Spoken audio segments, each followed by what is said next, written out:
How we doing, folks? Welcome into Week 5 postgame. I'm Jason Blakeney. With me is Brady Amon. Brady, you had the most interesting game of the night. Unfortunately, it was interesting for the wrong reasons. Yeah, Scambia, suspended coach Scott Anderson and assistant coach Tim Jansky earlier in the day, and had to travel to Milton for District 168 without their head coach, without an assistant coach, and kind of all that uncertainty going into a big district game against Milton Friday night. Yeah, and it didn't really seem like it bothered them at first. They jump out to the early lead, but Milton eventually too much for them. Yeah, Milton's one of those teams that they play great defense, and they their defense keeps them in the game. Tonight, their offense comes up with two big touchdowns in the third quarter, take a 14-6 lead. When they have that kind of lead, that defense could shut it down, and they did. They ended up pulling out the 14-6 win over Escambia. Well, you know, the thing about this game is it really mucks up District 1-6A. Yeah. And we knew this was going to happen going into the year. We knew it was going to be one of those districts where anyone could beat anyone. Now you've got Escambia 1-1, Milton 1-1, Pine Forest 1-1, and they moved to 1-1 with a win over Tate. And Brady, this game wasn't even close. I was there. First offensive snap of the game, fumbled snap. Pine Forest jumps on it, goes up 7-0, 15 seconds into the game. No. Never looked back. 56-0 by halftime. Shaquille Purifoy, great game. 3 catches, 118 yards, 2 touchdowns. That includes an 81-yard strike. It was a 10-yard slant. He catches it and just outruns everybody. Really impressive performance by him. Great performance by the defense over there at Pine Forest. 5 of their first 6 possessions inside Tate's 35-yard line. Start inside Tate's 35-yard line. So just a really impressive win for them. And, Pace, another team that got a win, they go and they beat Washington 33-7. And they're in the driver's seat in this district.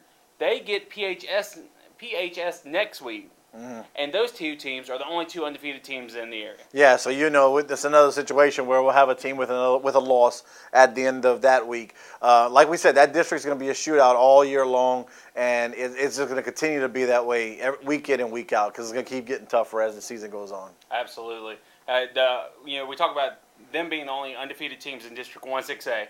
The only undefeated team in the entire area, West Florida High, 5-0. First time in school history that they get 5 wins. Very impressive out of these guys. Yeah, get a 35-0 win over Walton, and now they kind of set up a big game with Gulf Breeze next week for that district.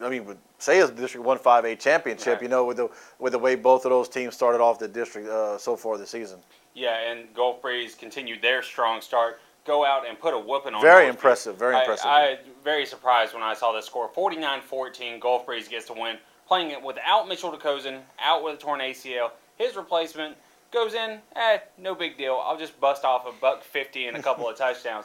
So, you can't really say that there's a favorite going into this, but you got to think West Florida High might be the team to beat considering they're the 5-0 team. They are, and they beat Gulf Breeze last year. So when these two teams were at their worst, so to speak, when they were going through those bad seasons last year, West Florida was still a little bit better than them. But I think both teams are very much improved, so we'll probably see a much more competitive game this time around.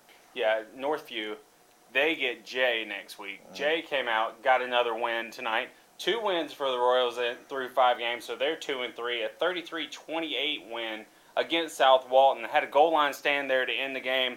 Very impressive win for them. Another great game for Ricky Cofield. Almost 200 yards rushing. He's over 900 yeah, he's almost at 1,000. He's on pace to rush for 1,900 yards. Another big win. Catholic High goes to Navarre and snaps, I guess, a 2-game losing streak. They've been playing a tough schedule, and they beat Navarre 43-24. Just a great showing by that Catholic team.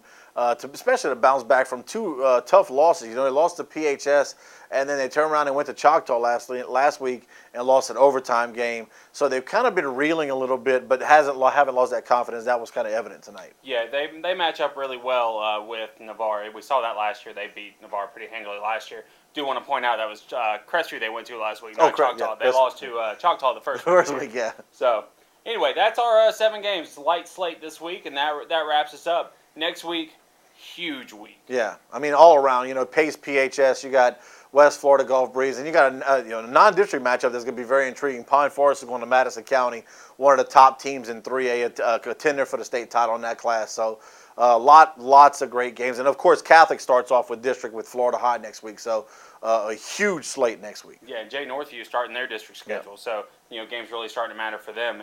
And just a note, Pine Forest going to Madison County.